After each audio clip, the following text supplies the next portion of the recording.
Коначно воведовме ред. Повеќе нема самоволие. Повеќе нема да ви го трујат здравјето оние најопасни терористи во општеството. Луѓето со макијато и цигара в рака. Државата храбро застана на страната на белите дробови, особено против белите дробови што не донираат во кампањи.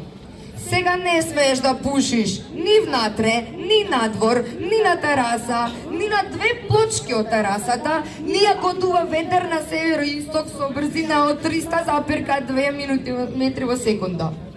Ама затоа можеш мирно да вдишуваш цемент, прашина, сулфур, PM10, PM2.5 и малку корпоративна љубов од усје титан.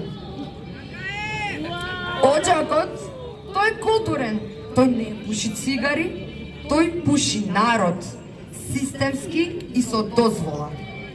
Замислете сцена. Инспектор доаѓа кај човек со цигара. Господине, ова е нелегален чад, казна 300 евра. Човекот, јас сум на тераса, сам, без никој околу мене. Инспекторот, не ме интересира, законот е закон. Потоа истиот инспектор погледнува кон оџакот што блуе апокалипса.